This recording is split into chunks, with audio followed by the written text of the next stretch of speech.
इस दुनिया में चमत्कार को नमस्कार। यह तो सभी जानते हैं कि हनुमान जी प्रमुख अष्ट सिद्धियों के ज्ञाता हैं। अब अष्ट सिद्धि नौ निधि के दाता। हाँ, सिद्धियां जो है वास्तव में एक गजब और आश्चर्यजनक सत्य है कि इस हनुमान चालीसा साधारण नहीं है, लेकिन इसके भी अखंड पाठ कर रहे हैं, लाख जाप, करोड़ जाप, नहीं, इसके एक एक शब्द को समझना है। अगर समझ के जानकर इसकी विधि को जान लिया तो सिद्धि संभव है, और ये हर इंसान में मौजूद है। ये अष्ट सिद्धियां क्या हैं? अणिमा, महिमा, गरिमा, लघिमा, प्राप्ति, प्रकाम्य, ईशितव और वसितव। ये उक्त 8 सिद्धियां हनुमान जी ने ये रामायण काल में और महाभारत काल में भी इसका उल्लेख मिलता है। पहली जो सिद्धि अणिमा है, अणिमा का अर्थ होता है शरीर को अणु से भी छोटा कर लेना, और इसी सिद्धि के बल पर वो जब सुरसा नाम की और लंकिनी नाम की राक्षसियां थी, उनसे इसके माध्यम से सामना किया। महिमा का अर्थ है, जो दूसरी सिद्धि है महिमा, इसका अर्थ है अपने शरीर को असीमित रूप से बड़ा कर लेना। जब हनुमान जी समुद्र पार करके लंका जा रहे थे तो जो सुरसा नाम की राक्षसी ने उनका रास्ता रोका, तो उस समय वो सुरसा को परास्त करने के लिए पहले तो उन्होंने सूक्ष्म रूप धरा और उसके बाद वो विशाल रूप बना लिया, उसे हरा कर वो आगे निकल गए। हालांकि हनुमान जी ने यहाँ यह विशाल रूप कई बार दिखाया। अशोक वाटिका में माता सीता को भी श्री राम जी की वानर सेना की शक्तिशाली होने का विश्वास दिलाने के लिए उन्होंने इस सिद्धि का प्रयोग कर माता सीता को चमत्कृत कर दिया था। तीसरी सिद्धि होती है गरिमा। गरिमा का अर्थ है असीमित रूप से भारी हो जाना। इस सिद्धि की मदद से हनुमान जी स्वयं का भार किसी भी विशाल पर्वत के समान कर लेते थे। हालांकि रामायण काल में तो इन्होंने इसकी कभी आवश्यकता नहीं पड़ी, लेकिन महाभारत काल में जरूर पड़ी थी। गरिमा सिद्धि का उपयोग हनुमान जी ने महाभारत काल में भीम के समक्ष किया था। एक समय भीम को अपनी शक्ति पर घमंड हो गया था। उस समय भीम का घमंड तोड़ने के लिए हनुमान जी ने एक वृद्ध वानर का रूप धारण कर रास्ते में अपनी पूंछ फैलाकर बैठ गए थे। भीम ने देखा कि यह वानर का रूप धर के वो जो पूंछ फैला के बैठे थे, तो भीम ने देखा वानर लंबी पूंछ मार्ग में पड़ी हुई है, वृद्ध वानर ने संपूर्ण रास्ता रोक रखा है। तब भीम ने वृद्ध वानर से कहा कि अपनी पूंछ तुरंत हटा ले। भीम के ये वचन सुनकर वृद्ध वानर ने कहा कि मैं वृद्धावस्था के कारण अपनी पूंछ नहीं हटा सकता, आप स्वयं हटा लीजिए। इसके बाद भीम वानर की पूंछ हटाने लगे, लेकिन पूंछ टस से मस नहीं हुई। भीम ने पूरी शक्ति का उपयोग किया, लेकिन सफलता मिली। अंततः भीम को समझ आ गए कि यह कोई साधारण वानर नहीं है। भीम को अपनी शक्ति का घमंड जाता रहा। चौथी सिद्धि है लघिमा।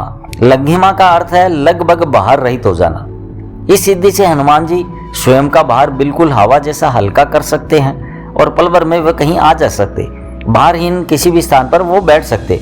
जब हनुमान जी अशोक वाटिका में पहुंचे तब वे अणिमा, लघिमा और सिद्धि के बल पर सूक्ष्म रूप धारण करके अशोक वृक्षों के पत्तों पर बैठ गए थे। इन पत्तों के पर बैठे बैठे सीता माता को अपना परिचय दिया था। और उसे अगली सिद्धि है पांचवी प्राप्ति। प्राप्ति का अर्थ है सभी स्थानों पर पहुंच जाना, सभी वस्तुओं को प्राप्त कर लेना। इस सिद्धि के बल पर व्यक्ति संसार की किसी भी वस्तु को तुरंत ही प्राप्त कर लेते हैं, पशु पक्षियों की भाषा को समझ लेते हैं, आने वाले समय को देख सकते हैं। कहते हैं कि रामायण में इस सिद्धि के उपयोग से हनुमान जी ने माता सीता की खोज करते समय कई पशु पक्षियों से चर्चा करके माता सीता को अशोक वाटिका में खोज लिया था। इसके बाद जो छठी सिद्धि है प्रकाम्य। प्रकाम्य का अर्थ है जो भी इच्छा हो उसे प्राप्त कर लेना। इसी सिद्धि के बल पर पृथ्वी की गहराइयों में पाताल तक जाया जा सकता है और आकाश में कितनी भी ऊंचाइयों पर उड़ा जा सकता है। यही नहीं, मन चाहे समय तक पानी में भी जीवित रहा जा सकता है। इसी सिद्धि के बल पर ही हनुमान जी ने चिरकाल तक युवा ही बने रहेंगे। साथ ही वे चाहते तो अपनी इच्छा के अनुसार किसी भी देह को धारण कर सकते हैं। इस सिद्धि से वे किसी भी वस्तु को चिरकाल तक प्राप्त कर सकते हैं। इसी के बल पर वे श्री राम के भक्त और अभी भी जीवित हैं। सातवीं सिद्धि ईशितव। ईशितव का अर्थ होता है ईश्वर स्वरूप को हो जाना। ईश्वर ईशितव अर्थात ईश्वरीय या देवीय। इस सिद्धि की मदद से हनुमान जी को देवीय शक्तियां प्रदान हुई। इस सिद्धि से हनुमान जी किसी भी मृत प्राणी को फिर से जीवित कर सकते हैं। इसी सिद्धि के बल पर उन्होंने पूरी वानर सेना को कुशल नेतृत्व कर सभी वानरों पर नियंत्रण रखा था।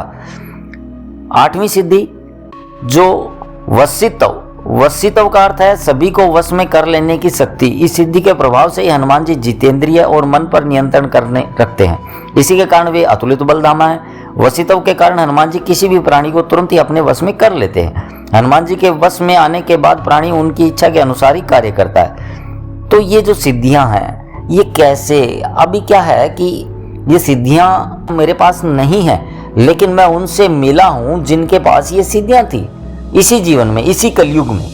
तो ये साक्षात है। हनुमान चालीसा साधारण नहीं है। इसको एक एक शब्द को जानकर वो सिद्धियां कैसे प्रकट होती हैं, मैंने अब जो गुरु हैं, क्या है कि एक डॉक्टर बनने के लिए भी एक गुरु चाहिए, तो इसी प्रकार गुरु की जरूरत हर क्षेत्र में है।